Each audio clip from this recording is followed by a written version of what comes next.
Come on in. Yes, it's another terrific HiramGlyphic, and I'm in the building. Well, it's in the morning time, so we're doing it in the morning time. We want to tell somebody, man, thanks a lot for checking out our videos and stuff, what we're doing here at the Mecca Media Entertainment Network, podcasting network, and all that good stuff. But like I said before, this particular podcast is a podcast. It's like my journal style. I get this concept from my wife, and also it builds up content on the platform. Don't forget to share, like the videos, and tell somebody to remind somebody that we're always thinking about somebody here at Mecca Media Entertainment. Listen, right now I'm gonna go in right to it. Right, we're gonna talk about relationships for a second. A lot of my brothers, they come to me with some questions and stuff, and for some damn reason they think I got an understanding. But I always have an understanding about a lot of different things, but I'm not a specialist on one. So let's just make that clear. So today, what are we talking about? We're talking about relationships. In this particular part of the paradigm, we're talking about if you are who you say you are, come as you are. Don't hold back on who you say you are. And keep in mind, if you say you are something and you're not doing it, that's not who you are.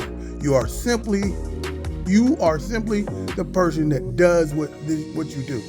If you say you are about that thing and you're not doing that thing, you just the talker, okay? That's all you are. And people don't have to deal with what you're saying. They just hear what you're saying. Most people are talkers. But then when you graduate from that perspective, now we got something to deal with. Let me give you a little story, man. I got a brother that I know, right? Real close to me, right? Once upon a time, he got in a relationship with a young lady, right? Now, this brother I know is a real popular basketball star, okay? He was once real popular in basketball back in the day, right? And so he used to play high school ball, and he got a little name around the community, around the neighborhood, around the city that he was that guy, right? Okay, so yeah, he went to college and everything, and it didn't work out in his favor. Didn't get drafted or nothing like that. But his passion still is what? Basketball. So as he grows into his adult self, handling his responsibilities, of course he's doing what the average brother is doing. He watches basketball, and every now and then he might go and play a pickup game or two, right?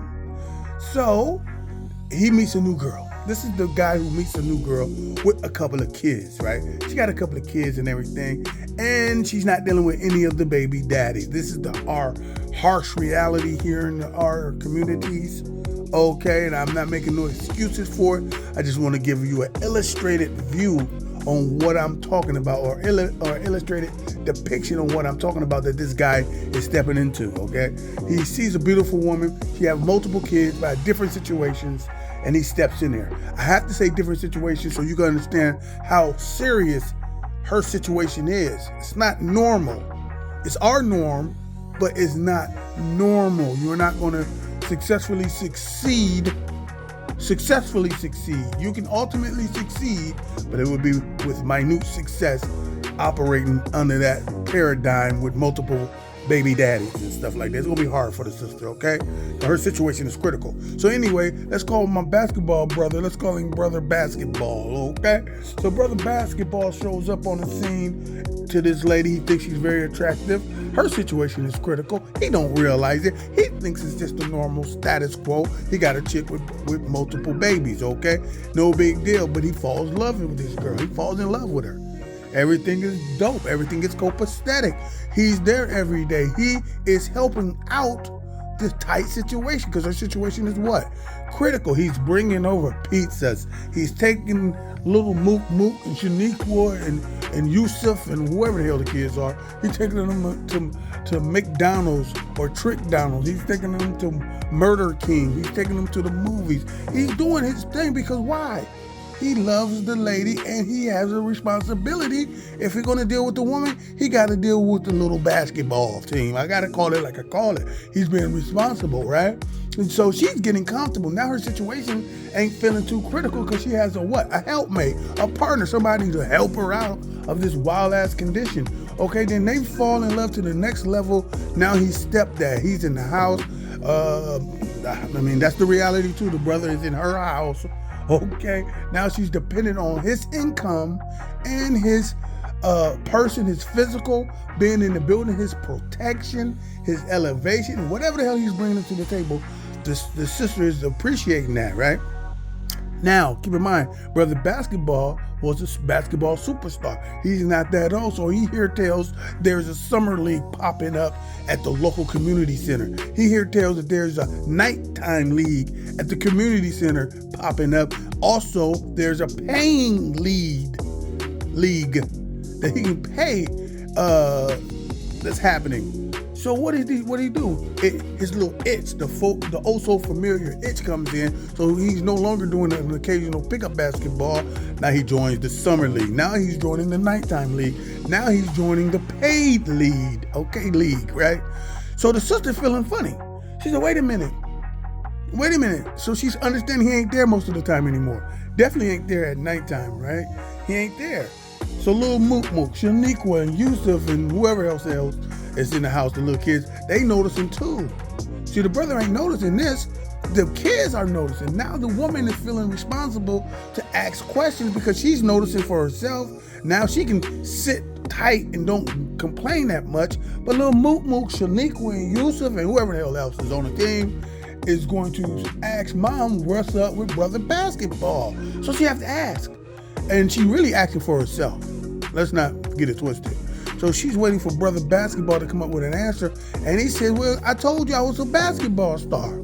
So what he's doing is what I like to call flipping the switch, not the script. The script means what you do. And keep in mind, like I said before, if you are just talking about what you do, that's something you listen to. But if you start doing what you do, now the paradigm have switched. You are a doer, so this person is no longer listening to the tales of your incredible success on the basketball court when you was a local youth, okay? She's not dealing with that. Now she's dealing with an absent helper, a colder bed, a lonely bed. Mook, Shaniqua, and Yusuf, she have to deal with those comments and concerns and inquiries, right? So the brother don't understand. He says, hey, I told you I was a basketball phenom. I was a senior class superstar. I was all city. I was this, that, and the third. She says, yes, but when I met you, you worked at Dunkin' Donuts. And you had a janitor job at nighttime. What are you talking about? I didn't have to deal with that. I just had to entertain your stories. Okay? So now the guy is feeling some kind of way. And this can go to anybody, and I'm sure we can relate, take the basketball guy out and put your situation in. Okay, he's like, what the hell are you talking about? You tripping. Because he don't know that since he's been talking about it, he believes that he's been showing her by illustrations and verbs and nouns verbally, right? She's not saying that because you telling her that from the safety of her house, from the participation of the little family that you created, that family nucleus that you became a part of. Do you understand what I'm saying? So now you going out and everything like this, you abandoning her security that you gave, the father figure that you gave, you abandoning your post, brother. That's why the lady can't get it. That's why she's upset. That's why she's bucking. And ultimately, that's why you feel like she's tripping because you told her that's who you were. But once again, telling is not showing. Okay? You could tell somebody, but that person you telling might not be in the mood of selling. Selling means to what? I'm going to purchase what you're saying and I'm going to believe it. No, most people just purchase. They have to purchase what they see. Just like you purchased those damn kids, Mook, Shaniqua, and Lil Yusuf, you purchased that. You know what I'm saying? You physical with them. So at the end of the day, brothers or sisters, this can happen on the other end, but I'm talking mainly to the brothers. If you dealing with a lady and her set of circumstances is familiar, like the sister I'm talking about in this thing, and you step up to the plate, okay, remember, bro, you ain't rapping. Remember, bro, you ain't playing basketball. You stepped up to a plate. You are now a baseball player. You got to hit that ball out of the goddamn park, and the ball is being responsible, and the communication have to be real, and understand, if you're only communicating, you're only illustrating, okay? Hey, man, listen, this is the HiramGlyphics podcast. I want to tell y'all thanks a lot. Y'all better feel me before they kill me, y'all. Peace.